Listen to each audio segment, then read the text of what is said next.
WNST, Towson, Baltimore, and Baltimore Positive. Hope everyone is setting a dial out there at AM 1570 for us in Podcast Landia. We're going to be doing the Maryland Crab Cake Tour all over the summer, June, July, August, leading up to our 25th anniversary, August 3rd, and then we'll be doing some oysters after that. All of it presented by our friends at the Maryland Lottery. We have these instant lottery scratch-offs. We had some winners last week up at the local in Falston, and our friends at Window Nation, 866-90Nation, making me better in the summertime, energy-wise, than I was this time last year when I didn't have windows.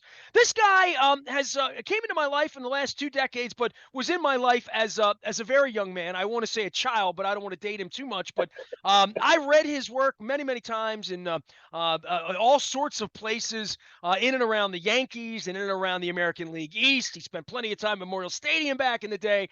A longtime baseball man, and now doing his thing at Sportico. You can follow him out on the Twitter thing at Boom Ski. He's west coasting out there where the Orioles get to win games before the sun even sets. We welcome Barry Bloom back onto the program, one of our defending baseball champions.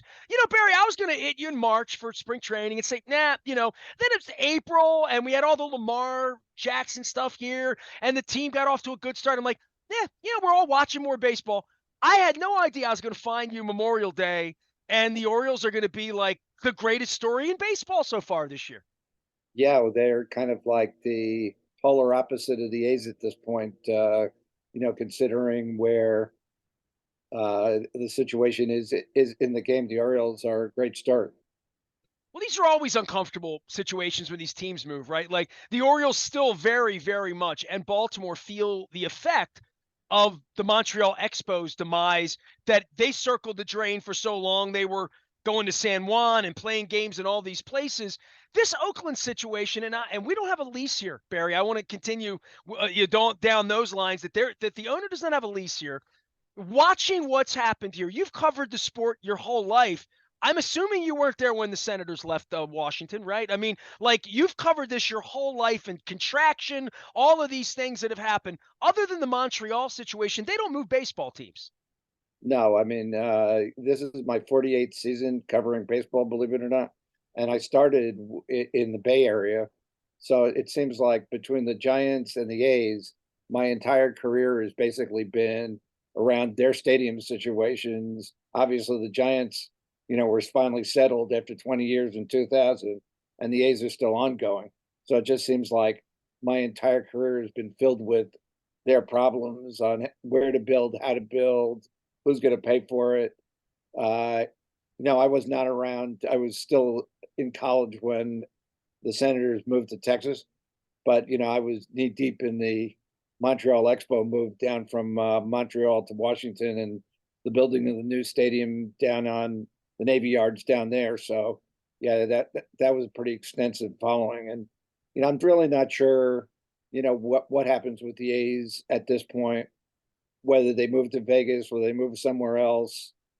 I mean, I think for them, and most people don't really even talk about it much, but I think if they do, if baseball does allow them to move and they go to Vegas, I think it opens a huge expansion market for Major League Baseball to take $2 billion from somebody who'll probably build on the Coliseum site and return baseball ultimately to Oakland. It's just too big a market for them to vacate.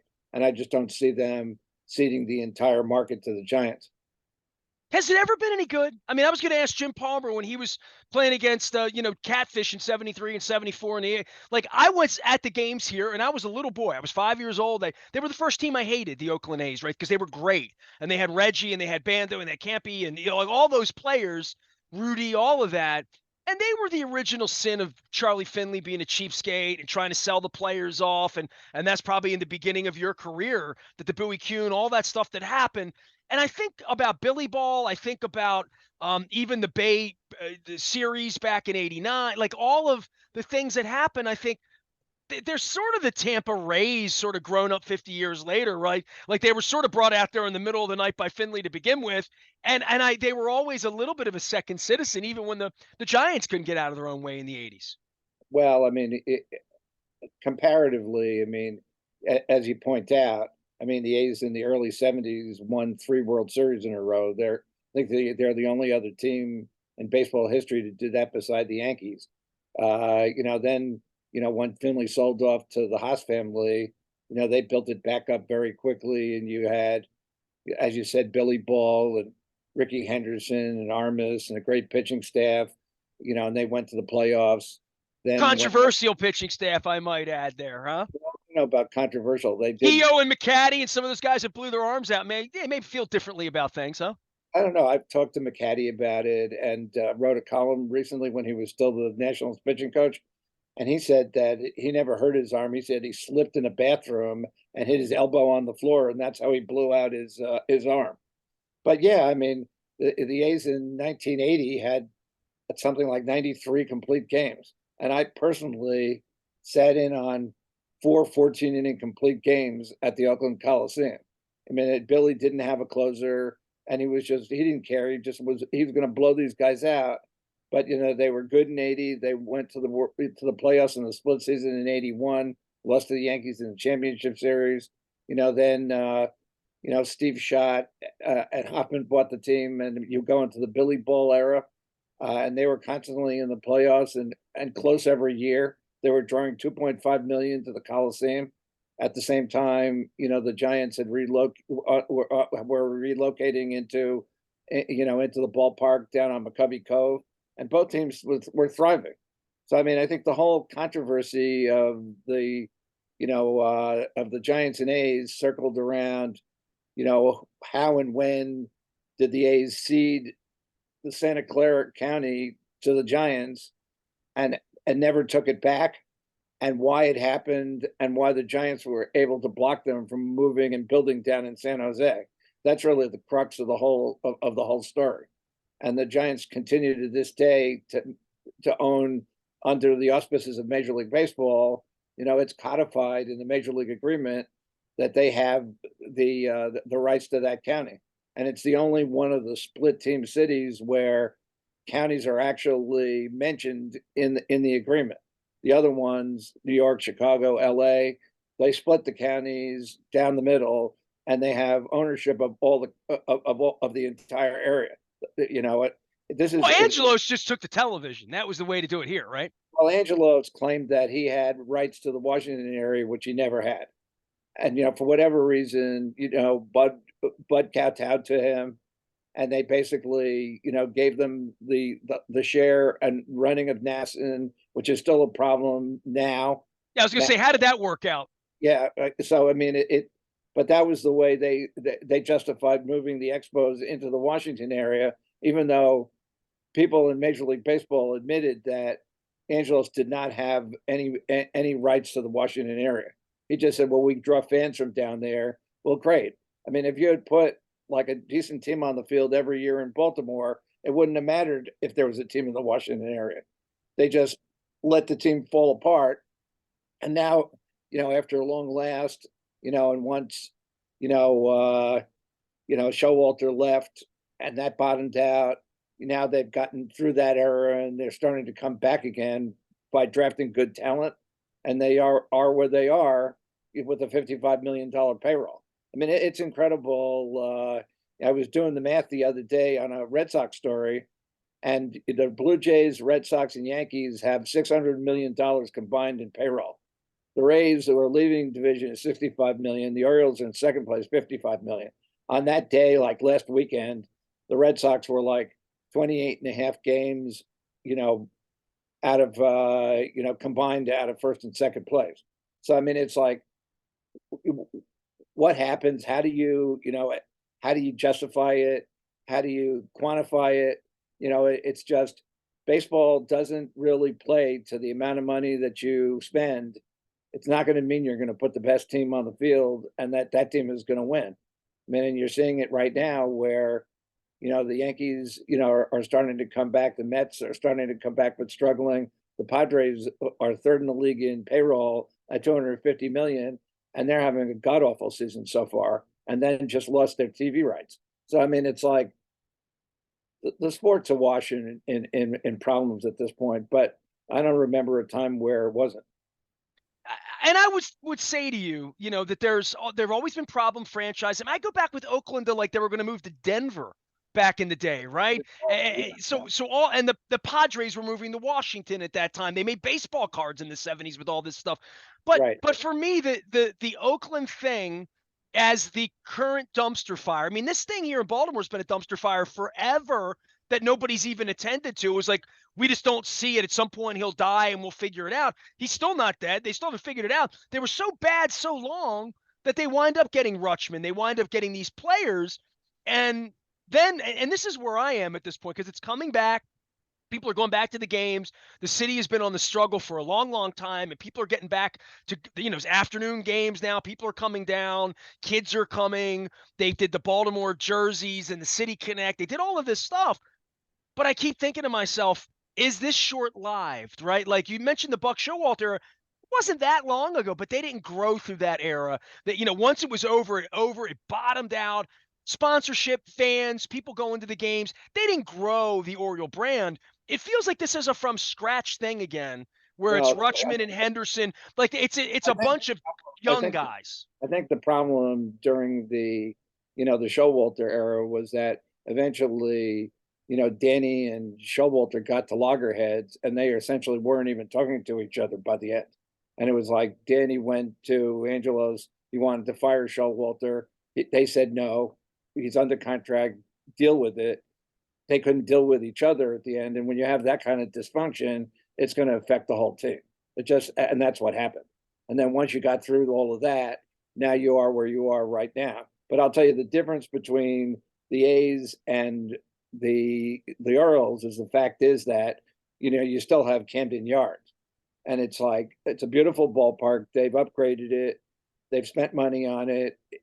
When people around the country destination ballpark, people just still say, I don't know if I've either haven't been to Camden Yards for years, or I've never been. They still want to go. In Oakland, the Coliseum is a slump. I mean, it really is a slump. I was there last year, and the A's had produced a list of problems in the ballpark, and I got the list. I went around the ballpark and I checked out what they were talking about, and they were right. There's like corroded, corroded, metal on where seats are there. Some of their key seats are from the football stadium when the football seats were moved in. There's feral cats. There's possums. There's rats. There's homeless camp outside the ballpark, or at least there was last year. The food I was there services. as well. I went for a Pearl Jam concert a year ago this month. It was in May, and Yeah, Pearl Jam played you two know what it was. concerts. The A's were playing the Angels during a game, and there couldn't have been 2,000 people there. Like that you Right. wouldn't have known the game was an afternoon game. It had Yeah. no sound to it. And I would say to the Baltimore people, and I've written about this when I did my 30 ballparks back in 15. I love the old Coliseum because it reminds me of Memorial Stadium. Like in a time capsule way. It smells like Memorial Stadium when you walk in it. And I think to myself, holy hell, if we were still playing games in Memorial Stadium, how bad would it smell? How many feral cats would be like there's only so much life in a No, stadium that was built actually, 70 years ago. I don't think that's comparable. I mean, the memorial was built in the 50s. The Orioles moved there from St. Louis in the mid 50s. You're talking about the A's didn't move to Coliseum until 68. The stadium was built in 66. The only money that Oakland has ever put into that stadium was to bring the Raiders back from Los Angeles. Al Davis, right? Yeah, so they built that end of it, and they didn't put one dime into it for baseball since the stadium was built. And whatever beautifications or upgrades have been done by the A's themselves, just to make the ballpark livable. But it's if it once had that kind of feel to it, it certainly doesn't anymore. And I'm at the point where here I'm never going there again. I feel like it's a dangerous place to both watch a game, and it's also a dangerous place to go in and out and leave, especially at night. I mean, I worry going out into the parking lot at night.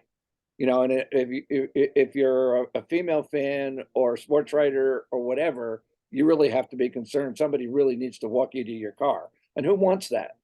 The whole Bay Area. We can get into the massive problems that are going on in San Francisco right now, which, it's extended to Oakland. I mean, we've just gone through a situation here in Arizona where Tempe voters, very smattering of Tempe voters voted down what would have been a generational entertainment complex on a landfill. They actually voted for the landfill. This is how crazy people are. And Oakland, that they didn't get the money together to, build that Howard terminal when the A's still had the money and we still had the will to do it. They're never going to have another chance. I mean, Oakland, nobody's going to ever put up that money to generate, economic engine and that kind of way for the city again. And then Vegas doesn't need it. They're just going to slap a stadium if it goes there right in the middle of the strip, and it's just going to cause all kinds of problems ultimately in the strip. So I mean, these are bad decisions. They're not. The city councils, politicos don't step up. They're afraid of their own jobs. I mean, and to be fair, I mean, when the A's had the money and they were ready to do it, then the pandemic hit and everything came to a complete halt. But, I got to say, I mean, I documented it going back to Shot. I mean, these guys tried to build the ballpark. It's a huge endeavor. The only thing they never wanted to do was they just always thought the Coliseum land was a lost leader and nobody ever wanted to build on that land, even though it would have been the easiest place to build a ballpark. They didn't see the future in it and didn't see that area as a 24/7 place where people would come around, 12 months out of the year if baseball wasn't being played. So, maybe that was a lost opportunity. I think that if it ever does, if the A's do move, and like I said, if the baseball uses it in an expansion market, which is a no-brainer, then it's like it's going to go on the Coliseum because that's the easiest place for them to put it. And the A's still own half it, and the A's still own half of it. So they own half of that real estate, and they'd make money selling it to whoever wanted to do the project. So it's a really complicated, situation. I'm glad I'm not in Major League Baseball trying to decide it. Well, you say if they stay, to your point, like the stadium, they don't have a place to play. So they've willed themselves out of it. Barry Bloom is our guest. Well, they He's do a have a place Sportico. to He's stay. Boomski.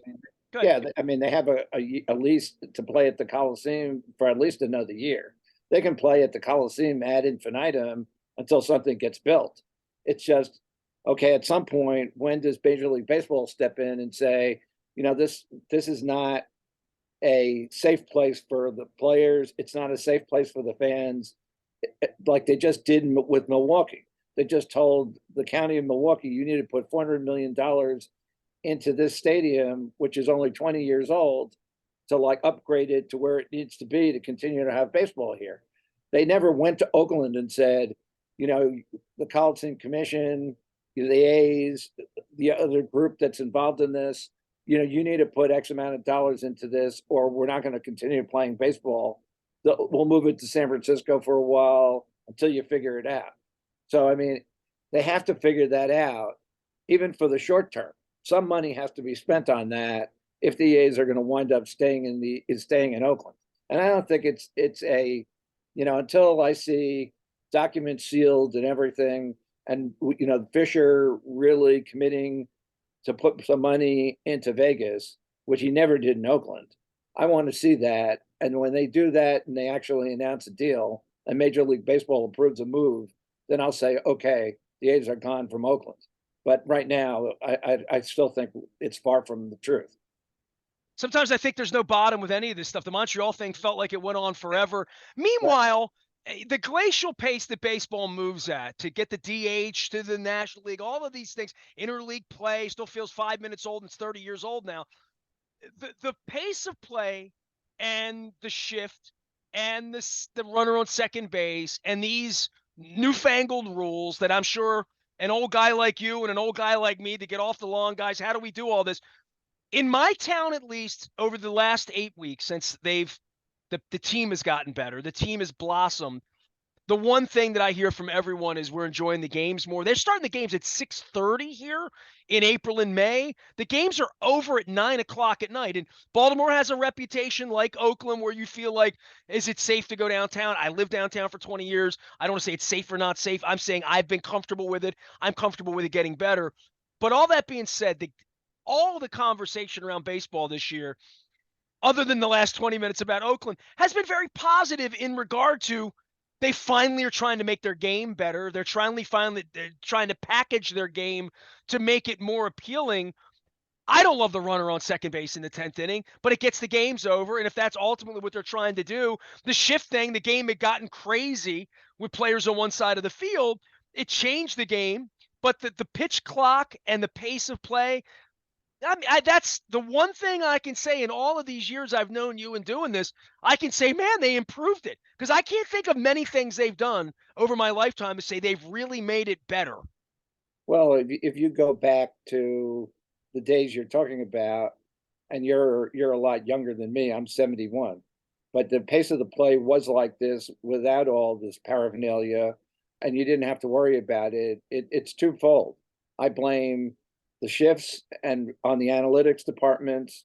I blame the lollygagging on the mound and around the batter's box purely on the players. I blame the umpires for not, uh, you know, holding up rules that were already on the game that was supposed to, basically marginalize this. And so you had to come to a point where it's like, okay, if you're not going to do it, we're going to have to do it for you. And really, the pace of play at a game and pace of play on television are really two different things. A lot of this was made for television, because the games were just too long.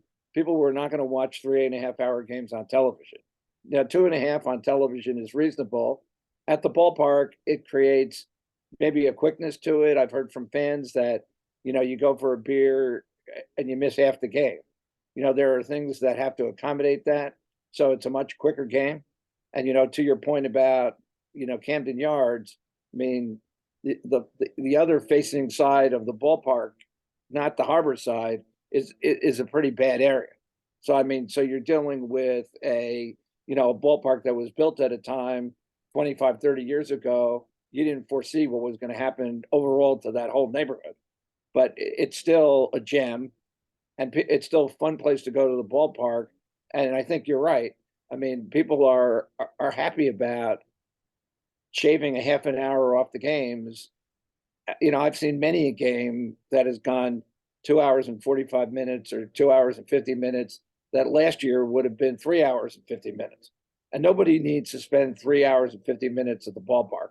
And to the runner on second base, that was a COVID era safety rule because they didn't want the players on the field any longer than they needed to be. The 7 inning doubleheaders were also instituted that year. That's gone by the wayside. But I think that it's a leftover rule, that's essentially a good one. You don't need regular season games going into the 10th and 11th or 12th inning. It's kind of like the 5 minute 3-on-3 in hockey. Great for the regular season, fun way to end a game. If it's still tied, you go into a shootout. I don't particularly like the shootout. I'd rather see them end the game in overtime, just play it out until it ends. But okay, they don't. Then you go to Stanley Cup playoffs, and it's overtime. It's back All to night. the right. And the same thing in playoff baseball. The old extra inning rule comes back into play, and you can play all night because that's the way a regulation baseball game should be played. During 162, no need for it. So I think really, they hit on a good thing. I think Commissioner Manfred deserves credit for instilling the committee that put all these together. I think it's funny that my buddy Theo Epstein, and I've known him since he was a kid as an assistant PR guy for the Padres. I mean, he basically most of it was his ideas, and then getting it through the union, what they were going to accept and what they were not going to accept, and then the stacking of the committee through the collective bargaining process that gave the owners more sway. And so they're all You'll make Theo commissioner one day, huh? I'm sorry. They'll make Theo commissioner one day. well, maybe, I don't know, but I don't know. That'd be an easy pitch to fans that he's looking out for the game. We've been wondering about that for a long, long time, Barry, haven't we? Who's Yeah, looking out for the game? Peter Ueberroth was, and they threw him out, right? well, Bud, whatever you can say about Bud, Bud was a huge baseball fan, and he looked out for the best interest of the game. When it wasn't looking for the best interest of himself, he looked out for the best interest of the game. And I'm sure Theo, I don't know if Theo wants those headaches, but I give him credit for a lot of this stuff because he and Joe Madden were the ones that started it. I mean, let's go back to, the Cubs, let's go back to the Red Sox, let's go back to Tampa Bay. They started the shifts, they started a lot of these things, and they just blew out of proportion. And now you have to bring it back. So I think that's what it's good what happened this year. It's much more enjoyable for me to go to a game and watch the pace.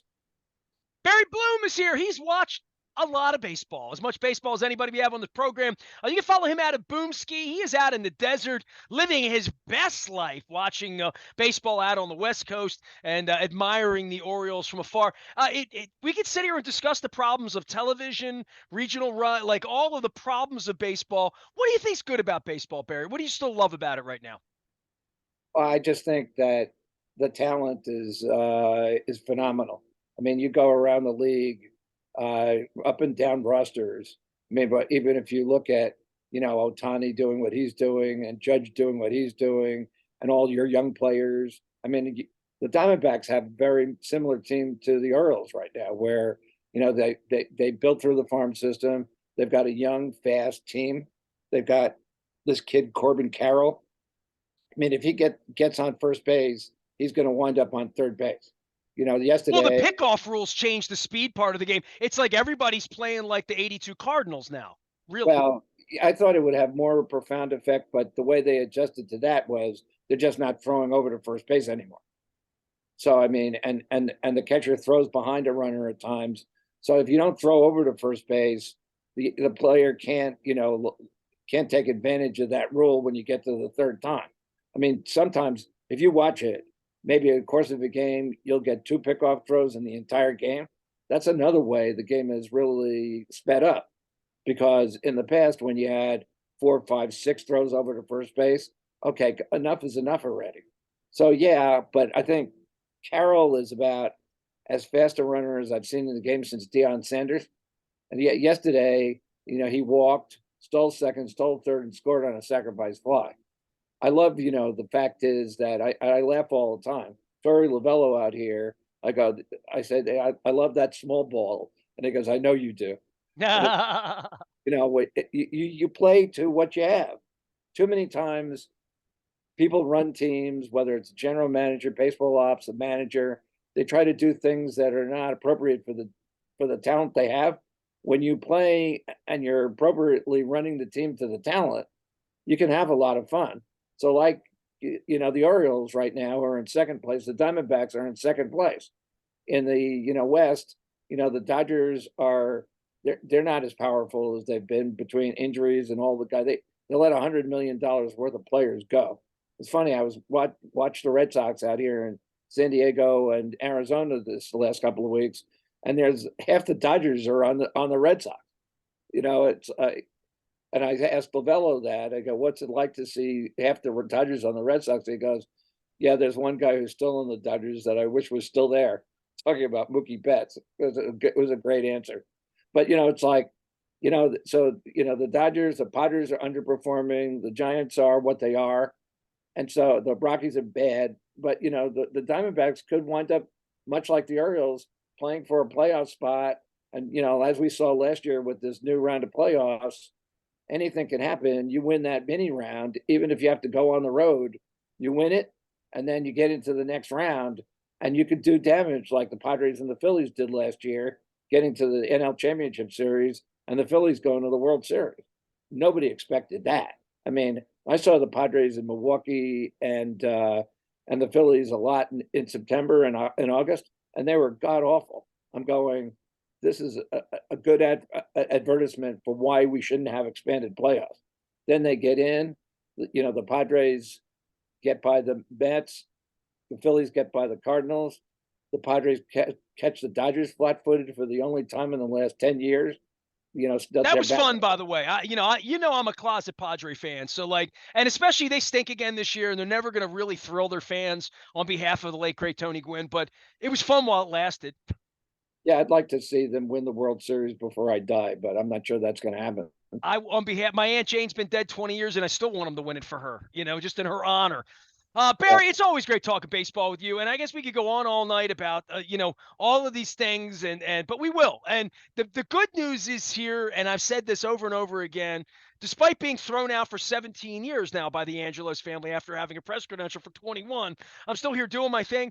It really is nice to have it back. My last name's Aparicio. Walk in the streets and have people wanting to talk about the damn manager left the pitcher in too long, or why isn't Rutschman playing on day games, and what are they going to do with Cedric Mullins? I'm thinking, I haven't had they're real baseball conversations and real things you can complain about in the seventh inning about your manager, about a bad play, whatever, the kinds of controversies that built my career the first 15 years, but really for the last 20 years have been very difficult to have around here. So the heartbeat's back. Come on back to Baltimore. I get your crab cake, Barry. Come on, man. yeah. Baltimore is a historic baseball city, man. I mean, Babe Ruth was born there, so I mean, it's like you're going to have a renaissance, and it's great because it's one of the old timey cities that should do it. Come watch Adley Rutschman play. We'll make room for you. Barry Bloom is Boomski. He is out at Sportico. He is covering the game of baseball, and he still likes hockey and basketball. He does all of that stuff. He's an old school sports fan like my dad. You can follow him at Boomski, SKIE, out on the Twitter thing, and you follow him at Sportico as well. And we will stay in touch with you now that baseball is relevant again. It's great to have you back on the show. Yeah, thanks, Nestor. Appreciate you having me All on. right, he'll be watching plenty of Orioles baseball, and they took the Padres off the dish. I am Nestor. We are WNST AM 1570 Towson, Baltimore. Happy spring to everyone. We're gathering this weekend over Costas. We're going to have some crabs. We're doing the Maryland Crab Cake Tour next week, beginning at Shannon's Pub. We're going to be at Spirits West. It's all brought to you by our friends at the Maryland Lottery in conjunction with our friends at Window Nation. I have the funny floppy hat. Go listen to my interview with Clancy, Fancy Clancy Haskin. Been serving beer since 1974 to Orioles fans. That's what you get on the Crab Cake Tour. Stay with us here at Baltimore Positive.